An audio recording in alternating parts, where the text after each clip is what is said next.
ನಮಸ್ಕಾರಗಳೇ. ಮತ್ತೊಂದು ಹೊಸ ವ್ಲಾಗ್ಗೆ ತಮಗೆಲ್ಲರಿಗೂ ಸ್ವಾಗತ. ನೋಡಿ, ಈಗ ದೇವಮನೆ ಘಾಟಲ್ಲಿ ಒಂದು ದೇವಸ್ಥಾನ ಇದೆ.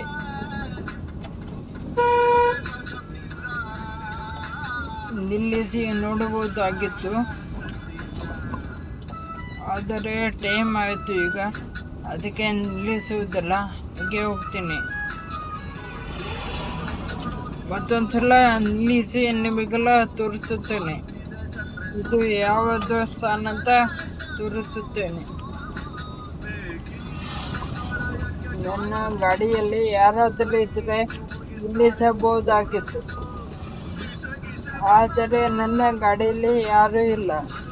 ಅದಕ್ಕೆ ನಿಲ್ಲಿಸಲು ಟೈಮ್ ಇಲ್ಲ, ಅದಕ್ಕೆ ಹಾಗೆ ಹೋಗ್ತಾ ಇದ್ದೇನೆ. ಮತ್ತು ನಾನು ಇಲ್ಲಿಂದ 100 ಕಿಲೋಮೀಟರ್ ಹೋಗಬೇಕು. ನೋಡಿ ಗೆಳೆಯರೆ, ಎಷ್ಟು ಡೌನ್ ಇದೆ ಮತ್ತು ಎಷ್ಟು ಕಡಿಮೆ ಇದೆ, ಎಷ್ಟು ಕಲ್ಲು ಅವೆಲ್ಲ ಇವೆ.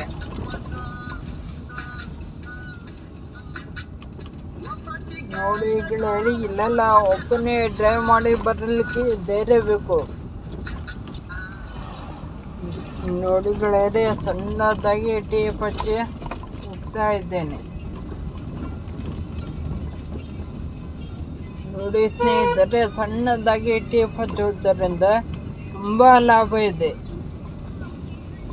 ಏನೆಂದರೆ, ಈಗ ಗಾಡಿ ಹೈ ಸ್ಪೀಡಲ್ಲಿ ಏನೋ ಲೋ ಸ್ಪೀಡಲ್ಲಿ ಹೋಗ್ತಾ ಇರುತ್ತೆ ಅಂತ ತಿಳ್ಕೊಳ್ಳಿ. ನಾವು ಟೇಪನ್ನು ತುಂಬ ಸೌಂಡ್ ಮಾಡಿ ಹೋಗ್ತಾ ಇರ್ತೀವಿ. ಹೊರಗಿನ ಸೌಂಡ್ ನಮಗೆ ಏನಂತ ಗೊತ್ತಾಗೋದಿಲ್ಲ. ಅದಕ್ಕೆ ಸಣ್ಣದಾಗಿ ಟೇಪ್ ಹಚ್ಚಿ ಗಾಡಿನ ಹೊರಗಿನ ಯಾವುದಾದ್ರೂ ಸೌಂಡ್ ಕೇಳ್ಬೋದು. ಅದಕ್ಕೆ ನಾನು ಸಣ್ಣದಾಗಿ ಟೇಪ್ ಹಚ್ಚಿದ್ದೇನೆ. ಪ್ರತಿಯೊಬ್ಬ ಡ್ರೈವರ್ಗೂ ಇದ್ದೇ ಮಾತು. ನಮ್ಮ ಕಾರಿನ ಟೇಪ್ನ ಸೌಂಡ್ ಹೆಚ್ಚೈತೆ ಅಂತ ಹೇಳಿ ಟೇಪಿನ ಸೌಂಡ್ ಹೆಚ್ಚು ಮಾಡಲಿಕ್ಕೆ ಹೋಗಬೇಡಿ. ಅದು ರನ್ನಿಂಗಲ್ಲಿ ಹೊರಗಿನ ಮತ್ತು ನಿಮ್ಮ ಗಾಡಿಯ ಸೌಂಡನ್ನು ಕೇಳಿ. ಇದರಿಂದ ಅಪಘಾತವಾಗುವುದಿಲ್ಲ, ಇಲ್ಲಾಂದರೆ ಅಪಘಾತ ಆಗುತ್ತೆ.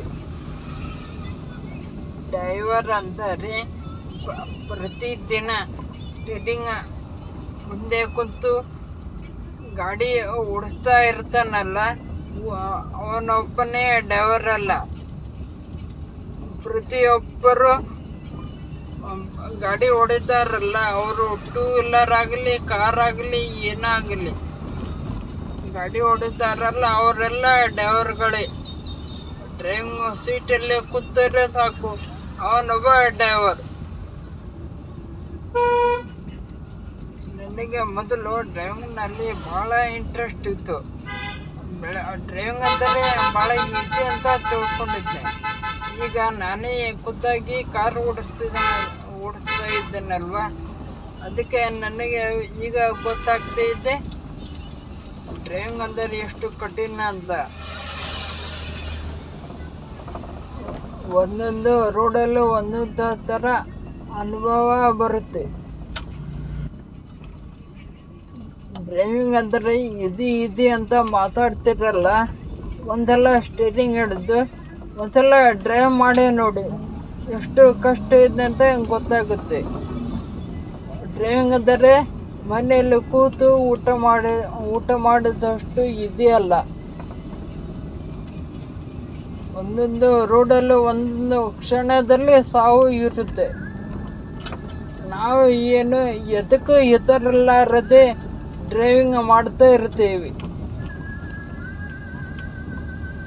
ಮತ್ತು ನೋಡಿ, ಇದಕ್ಕೆ ಮಾರುತಿ 800ನಲ್ಲಿ ಇನ್ನೂ ಫೀಚರ್ ಇಲ್ಲ. ಒಂದು ಪವರ್ ಸ್ಟೇರಿಂಗ್ ಅಲ್ಲ, ಸಾದಾ ಸ್ಟೇರಿಂಗ್, ಗೇರ್ನ ಪವರ್ ಇಲ್ಲ, ಕ್ಲಚ್ನು ಹೈಡ್ರಾಲಿಕ್ ಕ್ಲಚ್ ಇಲ್ಲ. ಆದರೆ ನಾನು ಪಾಲಿಗೆ ಬಂದದ್ದು ಪಂಚಾಮೃತ ಅಂತ ಗಾಡಿ ಓಡಿಸ್ತಾ ಇರ್ತೀನಿ. ಗಾಡಿ ತಗೊಳ್ಳುವಾಗ ನನಗೆ ಯಾರು ಗಾಡಿ ತಗೋಪ್ಪ, ನನಗೆ ಅವಶ್ಯಕತೆ ಇದೆ ಅಂತ ಯಾರು ಹೇಳಲ್ಲ. ಈಗ ಎಲ್ಲರೂ ಹೇಳ್ತಾರೆ ಗಾಡಿ ಬೇಕಿತ್ತು ಅಂತ ಹೇಳ್ತಾ ಇರ್ತಾರೆ. ನನ್ನ ಗಾಡಿ ಫುಲ್ಲು ಲೋಡ್ ಮಾಡಿ ಕಳಿಸ್ತಾರೆ. ಈಗ ಹೇಳೋರು ಕೇಳೋರು ಯಾರೂ ಇಲ್ಲ. ಮತ್ತು ನಮ್ಮ ತಂದೆಯವರು ಏನಾದರೂ ಹೇಳ್ತಾ ಇದ್ರು, ಅವರು ಕೂಡ ಇಲ್ಲ. ನಾನು ನಮ್ಮ ಮನೆಯಾದ ಹೊನ್ನಾವರಿಗೆ ಮತ್ತು ಹೊಸಡಿಗೆ, ಬೆಳಗಾವಿಗೆ ಏನಾದರೂ ಲೋಡ್ ಮಾಡಿ ಒಯ್ಯುವುದು ಅದು ನನ್ನ ಕರ್ತವ್ಯ. ಅದು ಏನೂ ಮಾಡಲಿಕ್ಕೆ ಆಗೋದಿಲ್ಲ. ಈ ವಿಡಿಯೋದಲ್ಲಿ ಇಷ್ಟೇ. ಮತ್ತು ಮುಂದಿನ ವಿಡಿಯೋದೊಂದಿಗೆ ನಾನು ಬರುತ್ತೇನೆ. ಅಲ್ಲಿವರೆಗೂ ಈ ಚಾನಲನ್ನು ಸಬ್ಸ್ಕ್ರೈಬ್, ಶೇರ್ ಮತ್ತು ಲೈಕ್, ಬೆಲ್ ಬಟನ್ನು ಪ್ರೆಸ್ ಮಾಡಿ. ವಿಡಿಯೋ ನೋಡಿದ್ದಕ್ಕಾಗಿ ಧನ್ಯವಾದಗಳು ಸ್ನೇಹಿತರೆ.